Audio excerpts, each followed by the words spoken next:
Au sommaire de l'Instant L, nous irons à Agen qui, comme une soixantaine de communes, a adopté l'application Tell My City qui permet aux habitants d'être acteurs de leur ville. L'adieu à un avion emblématique de l'armée de l'air, le Mirage 2000N, qui prend sa retraite à la fin de l'été. En attendant, 2 appareils font la tournée des bases aériennes. Et on reste dans les airs pour commencer avec cette initiative d'une clinique de rééducation d'Aubagne qui organise des vols en ULM pour ses patients handicapés suite à un accident. Une façon de leur redonner confiance.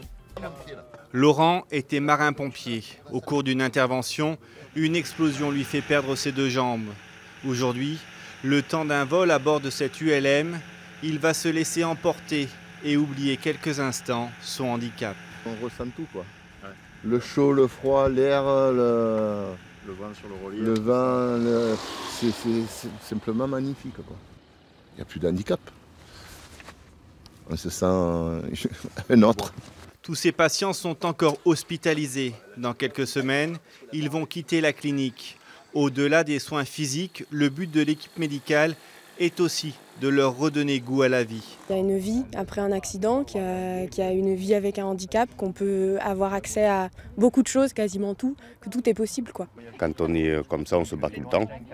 Et on voit que la vie, elle mérite d'être vécue et qu'on ne se bat pas pour rien, comme tout un chacun. Après, la vie, elle est différente, c'est tout, quoi. À l'initiative de cette journée, Sébastien, victime d'un accident de moto en 2009, il a su surmonter son handicap. Un combat qui lui a fait prendre conscience que même en fauteuil roulant, il pouvait encore vivre de belles choses. On est limité, mais on est quand même, j'aime bien le terme handicapable. C'est-à-dire qu'on peut pratiquer de nombreuses activités sportives, culturelles. On ne s'arrête pas au handicap. En tout cas, il ne faut pas penser que le handicap arrête notre vie. Il va la rendre différente avec de nouveaux obstacles qu'on va apprendre à franchir. ULM, ski, canoë, la clinique Provence-Bourbonne d'Aubagne multiplie ses expériences, convaincue que les sensations sportives sont un élément de rééducation physique et mentale. C'est un avion mythique qui va être mis en réserve de l'armée. Le Mirage 2000N prend sa retraite à la fin de l'été. Un appareil très apprécié par les pilotes. Alors, l'armée de l'air a organisé une grande tournée des bases aériennes, comme une tournée d'adieu. Nous avons suivi l'escale de Rochefort. Bientôt, ce ne sera plus qu'un souvenir. Le Mirage 2000N décolle pour une des toutes dernières fois. Il est remplacé par le Rafale dès la fin de l'été. Le Mirage 2000N était dédié à une seule mission, l'assaut nucléaire. Le Rafale, dédié à la dissuasion, est capable de délivrer l'armement ASMPA, le missile nucléaire, mais aussi de se défendre, de faire de la défense aérienne. Donc moderniser nos forces, c'est être apte à être plus fort face à l'ennemi. Le Mirage 2000N, un avion de chasse emblématique de l'armée de l'air. Il est notamment engagé dans les conflits actuels en Syrie et au Sahel. Un outil très apprécié par les pilotes pendant ces 30 ans de bons et loyaux services. C'est un avion qui est très manœuvrant, le premier avion d'assaut avec des commandes de vol électriques. Donc c'est vraiment dans cette finesse de pilotage et dans le plaisir de piloter cet avion performant que j'ai eu, les plus fortes émotions de ma carrière. Les 2 appareils sont aujourd'hui en escale sur la base aérienne de Rochefort-Saint-Agnand. Une chance pour l'école qui forme la totalité des mécaniciens aéronautiques des armées, ici dans l'aérodrome. C'est très important vis-à-vis de nos élèves, puisqu'en fait ça nous permet d'avoir le lien entre les écoles et les unités opérationnelles. Et pour les élèves, c'est une source de motivation énorme, puisqu'en fait, ils voient ce qui va être pour beaucoup d'entre eux leur futur métier. Dans le Var, il est de plus en plus difficile de se promener sur les plages avec son chien. À la Croix-Valmer, le maire leur avait réservé un petit bout de plage, mais c'était sans compter sur une association de protection du site qui a menacé la municipalité d'un procès, jugeant cette autorisation illégale. L'édile a dû capituler de peur de perdre son précieux label pavillon bleu.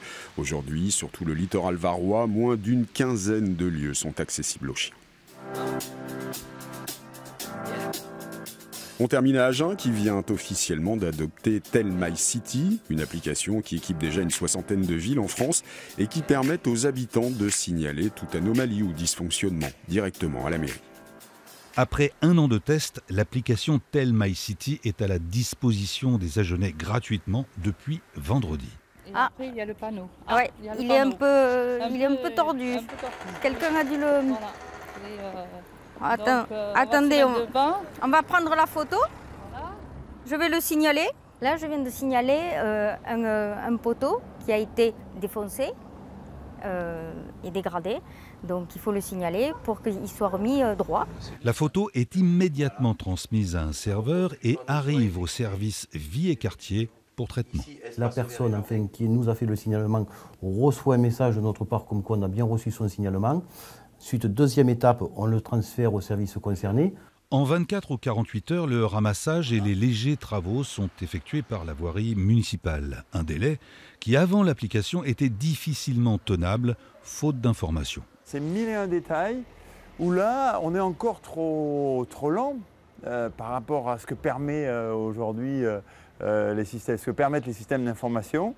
Et donc on s'est dit, là, on a un champ de progrès possible. Mais une dérive de ce système peut exister si cet outil sert à dénoncer les supposées infractions du voisin. Ce sont des infractions, quand on relève du champ pénal, on va être sur des délits et pas sur des crimes. On n'a pas l'obligation de dénoncer, mais on est libre de le faire. Si on le fait, il va y avoir une enquête. Si les faits sont constitués, pas de problème. Si les faits ne sont pas constitués, et que lorsqu'on a dénoncé, on savait qu'ils n'étaient pas constitués, là on risque d'être condamné pour dénonciation calomnieuse. Toutes les données sont examinées avec soin par le modérateur, qui est aussi chargé d'écarter toute tentative de dénonciation des personnes.